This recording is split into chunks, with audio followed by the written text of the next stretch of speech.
Bonjour et bon après-midi. Merci de nous accueillir chez vous pour ce nouveau numéro de votre magazine jeune préféré, Téléj.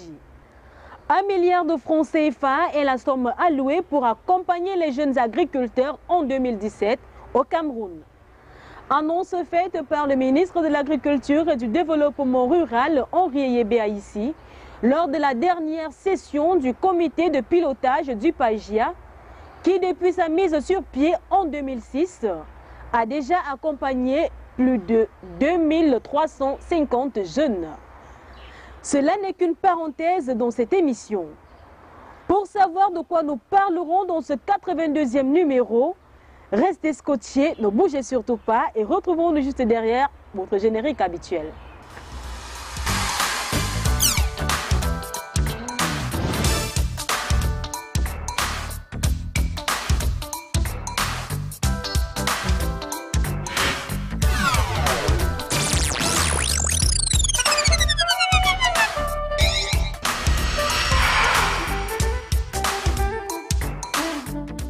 Une fois de plus, chers téléspectateurs, recevez nos cordiales salutations. Au menu de ce 82e numéro, premièrement, l'initiation des enfants à la musique par jeunes. Deuxièmement, nous irons avec vous dans la région de l'extrême nord Cameroun à la découverte d'un jeune entrepreneur. Troisièmement, nous irons avec vous dans la région du littoral pour parler de formation paramédicale. Pour sortir de cette émission, nous vous entretiendrons sur le théâtre dentaire. Voilà ainsi déroulé le contenu de ce 82e numéro de votre magazine jeune Téléj. Au terme de la Convention du droit de l'enfant, on entend par enfant tout être humain âgé de moins de 18 ans, ce qui signifie encadrement et bien-être. Elvis Kado, jeune Camerounais, s'est investi pour mission d'initier les jeunes enfants dans les métiers de la musique à travers son centre de formation situé dans la ville de Yaoundé. Nos reporters s'y sont rendus par curiosité pour savoir ce qui s'y passe. Ensemble, laissons-nous guider.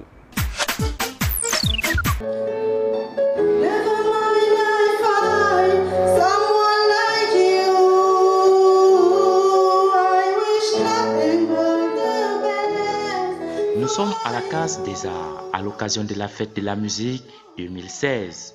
Ces enfants, tous issus du centre de formation Galactique, sont venus dévoiler leur talent au public venu nombreux.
Ça fait juste trois semaines qu'ils ont commencé. Je suis vraiment émerveillée. Je pense même pas que ça fait déjà 1 an que mon fils joue. Et vraiment, quand je le vois jouer, il joue déjà comme une grande star. Et ça me réjouit beaucoup. Et tout ce que je peux dire, c'est de demander aux parents d'inscrire leurs enfants à Galactique pour qu'ils puissent apprendre à jouer de la musique.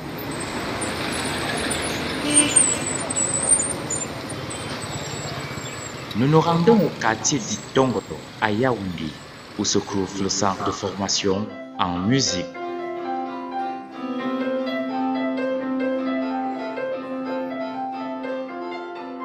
En ce début de vacances, nous ne sommes pas surpris par la présence de ces enfants passionnés en plein exercice.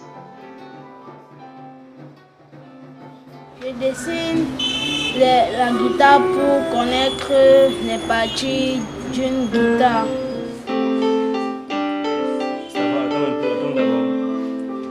porter une partition de piano à combien de clés?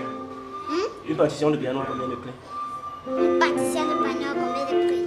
Clés, combien de clés? 2 clés. Quelle clé?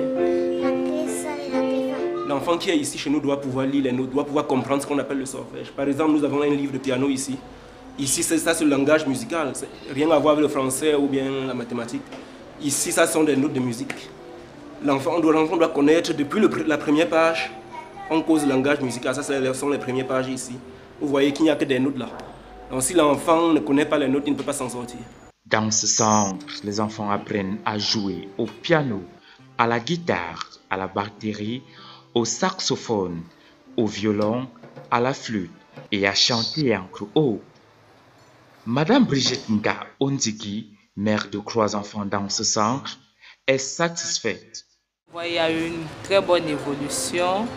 Il accorde mieux la guitare et puis il se perfectionne et il s'améliore de jour en jour.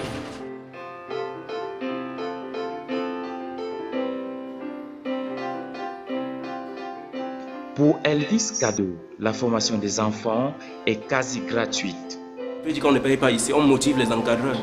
Il faut juste s'inscrire et motiver les encadreurs qui vont venir, tout simplement. L'initiation des enfants à la musique est une initiative vivement qu'il en sorte des artistes de renom tels Manu Dibango, Richard Bona, Charlotte Dipanda, pour ne citer que cela. Pendant le séjour d'une équipe de l'émission Télégie conduite par Armel Magnoiré à Yagua, département du Diamaré, région de l'extrême nord Cameroun, une série de reportages avait été effectuée sur les jeunes de cette localité. Ouamala Mouri-Gobert est l'un de ces jeunes. Il a abrégé ses études pour se lancer dans l'entrepreneuriat. Grâce à un financement du PAGER-U, il est propriétaire d'un atelier de métallique. Ensemble, découvrons-le.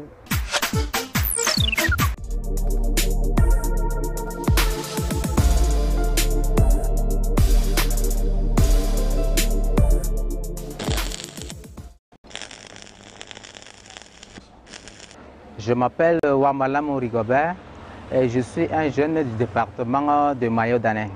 Moi, je fais l'enseignement technique. Ma série, c'est mécanique de réparation automobile. J'ai décidé donc d'ouvrir un atelier de la soudure. Et comme ça, j'ai monté un projet au PAGER-U. Et ils m'ont financé à une hauteur de 4 millions et demi, 4 500 000 pour donc ouvrir donc mon atelier de soudure. Depuis que j'ai ouvert mon atelier en 2014, et je me retrouve déjà avec 3 jeunes que je les ai déjà formés. Et chacun joue comme un rôle dans l'atelier-ci. Et celui-ci, son rôle, c'est de faire le traçage et le découpage. L'autre là, son rôle, c'est de faire le montage. Quand celui-ci finit de couper, lui, il monte. Et l'autre, son rôle, c'est de faire donc la finition. Et il passe donc à la meule. Il ponce, il meule, il met l'encturie et la peinture.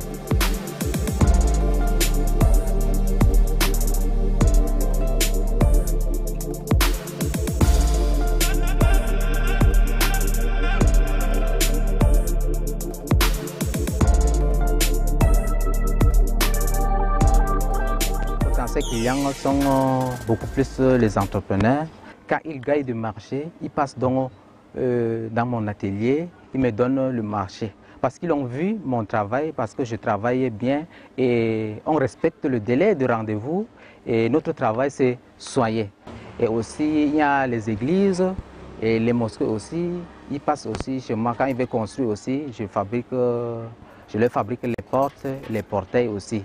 Et aussi, il y a le genre du projet, Pulsi aussi. Ils passent aussi me voir. Ce sont mes clients. Ils travaillent bien. Et vraiment, quand j'ai placé ce portail chez moi, beaucoup viennent me demander où est-ce qu'on a fait ce portail pour venir rencontrer ce garçon. Bon, ici, là, il faut prendre l'écartement de 11-11. Oui. tu dois prendre 11. Oui, 11 ici. Et l'intervalle de celui-ci là. Bon, il faut prendre aussi 11. Après, tu dois classer dans les barres verticales. Il y a beaucoup de matériel qui me manque. Bon, tel comme les matériels de la menuiserie aluminium. Et les postes que vous voyez, ce ne sont pas des postes vraiment efficaces. S'il y a de gros travail, ça veut dire tel comme le véhicule, quand ça arrive ici, comme le gros porteur. Et ça a besoin de souder avec les baguettes très fort. Mais ces postes ne résistent pas, ça chauffe vite. On travaille un peu, on arrête, on travaille un peu, on arrête. Maintenant, si on peut avoir de gros postes qui peuvent passer toute une journée en train de travailler. J'ai besoin d'un financement et j'ai même déposé mon projet au niveau de la jeunesse.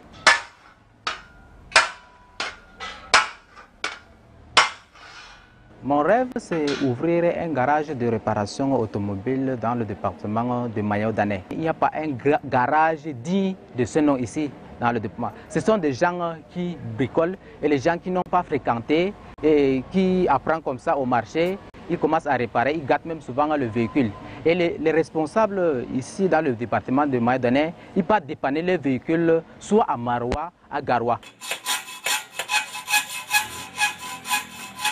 J'ai formé aussi un partenariat avec le CMPJ départemental de Yaoua pour former les jeunes dans le domaine de la soudure et réparation automobile aussi. Puisque d'ici l'année prochaine, il y a un grand projet qui va s'ouvrir, qui va recruter beaucoup de jeunes du département de Yaoua, le projet de construction de ponts. Et ça va demander beaucoup plus de techniciens.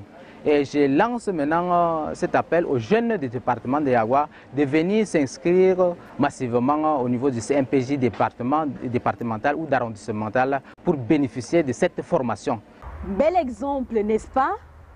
Voilà un jeune qui nous montre que rien ne sert d'abandonner nos villes et villages pour nous engouffrer dans les grandes métropoles. Encore de la formation professionnelle dans cette émission.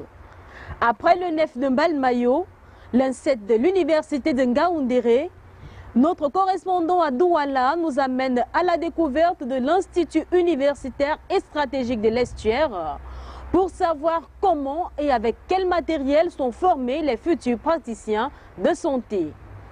Ce matériel est-il à la hauteur des espérances des étudiants et surtout des responsables du MINUSUP qui octroient les agréments? Tentative de réponse dans ce reportage.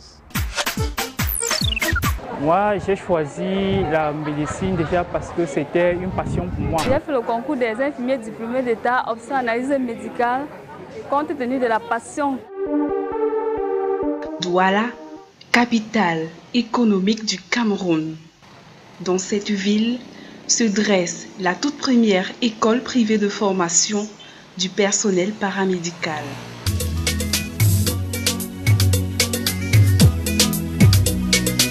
L'USF, c'est l'Institut universitaire et stratégique de l'Estuaire. C'est un établissement qui a été créé il y a environ 22 ans. On fait industrie et technologie, économie et gestion,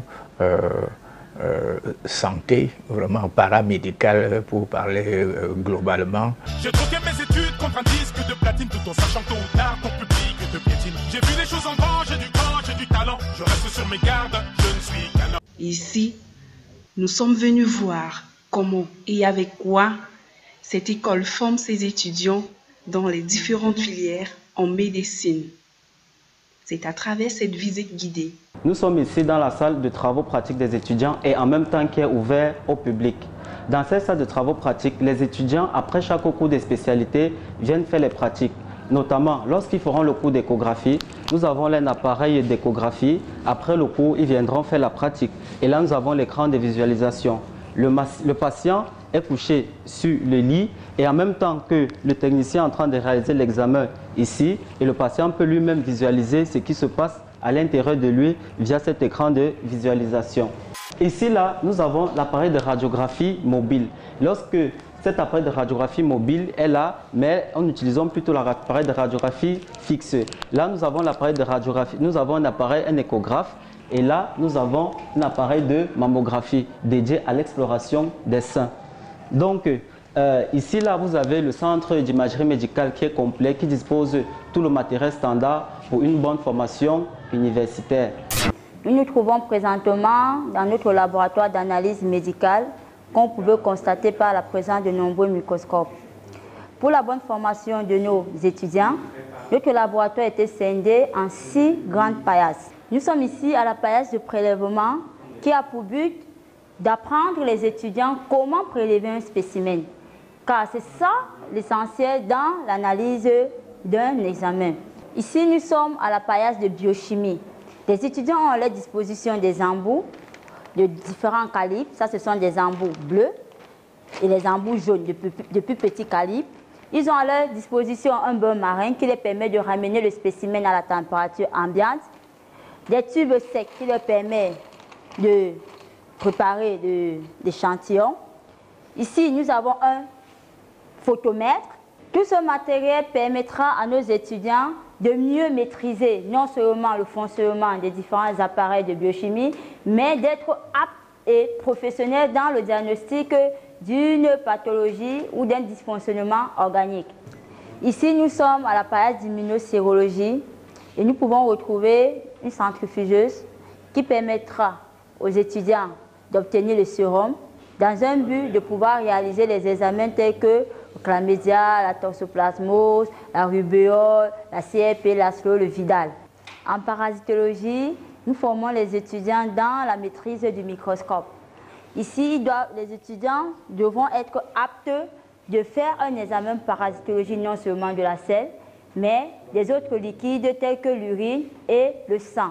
La paillasse de coloration permet aux étudiants de réaliser les différentes colorations que nous puissions avoir. En hématologie, nous mettons à la disposition pour la formation de nos étudiants un support de Western Green et les tubes de Western Green. On met à leur disposition un hématimètre, un hématocrimètre et un hématimètre automatique pour les rendre plus aptes dans la réalisation d'une numération formule sanguine. Ici, c'est la salle de travaux pratiques des sages-femmes. Sages-femmes 1, niveau 1, niveau 2, niveau 3. C'est ici que nos étudiants viennent mettre en pratique l'ensemble des cours théoriques que nous leur donnons, surtout concernant l'accouchement, qui est la formation particulière de la sage-femme. La formation de nos étudiants sages-femmes étant purement pratique, nous avons, outre le mannequin, nous avons aussi d'autres matériels. Par exemple, le bassin obstétrical avec les différentes structures. Nous utilisons ce mannequin pour montrer les différentes structures du bassin obstétrical qui est le siège de l'accouchement. Donc nous avons les différents calibres de bassin obstétrical. Après avoir enseigné à nos étudiants comment ça se fait l'accouchement, nous leur montrons également l'entretien du bébé. Donc nous avons ici la table de nettoyage et d'habillage du bébé. Nous avons là la balance, un mannequin pour leur montrer comment est-ce qu'on habille le bébé, la poire pour désobstruer les voies aériennes du bébé, la bassine, les vêtements et les différents produits utilisés pour la toilette du bébé.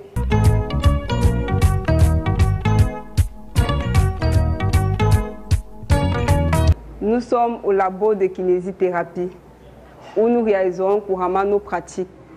Ici, il s'agit d'un bassin de réflexologie pour augmenter la sensibilité au niveau de la plante du pied. Ici, il s'agit d'un coussin chauffant.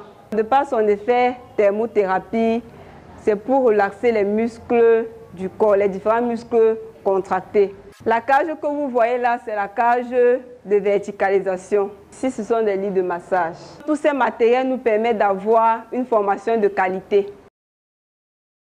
Nous sommes ici dans la salle de travaux pratiques soins infirmiers de l'Institut universitaire stratégique de l'Estuaire. Dans cette salle, nous accueillons tous les étudiants de première, deuxième et troisième année. En fonction donc des niveaux, nous soumettons des étudiants à des exercices pratiques avant leur mise en stage. Par exemple, les étudiants de première année doivent avant toute situation de mise en stage, passer par ce que nous appelons dans le jargon de la formation professionnelle, la mise en situation professionnelle. Cette mise en situation professionnelle comporte un certain nombre d'étapes. La première, c'est le passage de l'étudiant en phase théorique d'apprentissage.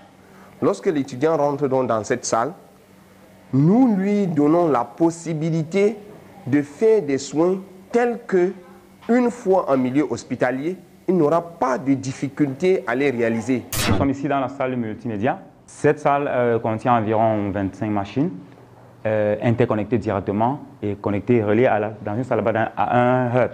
Les examens sont en ligne en général. Donc ici, les diplômes qui sont faits ici ne sont pas les diplômes délivrés par Ensemble. En principe, lorsque vous faites votre certification, votre diplôme est délivré soit par Microsoft, soit par Cisco. Cet institut se distingue également par sa bibliothèque et les bourses qu'elle offre à ses étudiants pour soutenir les parents. Chaque année, nous attribuons au moins 500 bourses. Chaque année. Bon, vous allez trouver que c'est beaucoup, mais quand on voit ce que ça rapporte aux parents, au pays, à la nation, il n'y a pas de quoi rechigner. Pourquoi? Mais parce que, bon, il faut soigner la population. Je ne veux pas dire que je suis le bon Dieu qui distribue de l'argent, mais on trouve moyen d'intéresser les hommes d'affaires, les milieux professionnels qui nous aident à distribuer.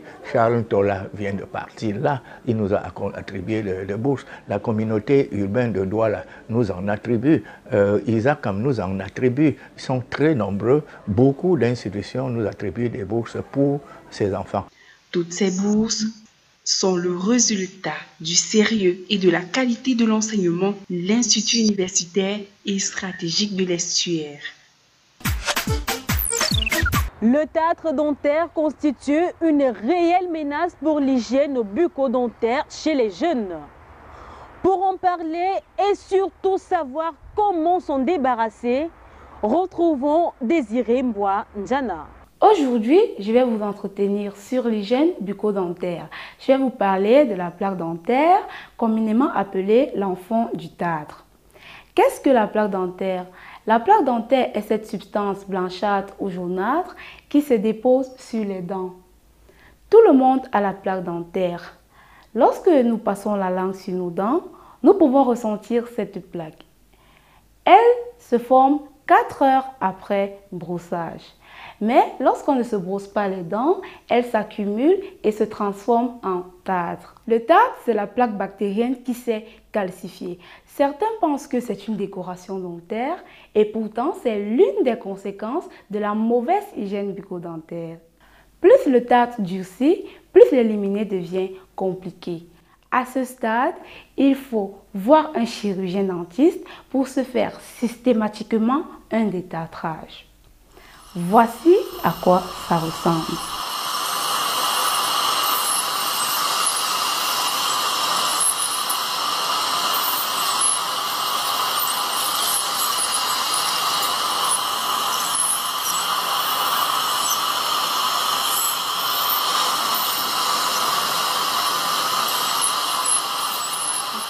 Pour éviter d'en arriver là, je vous propose quelques astuces.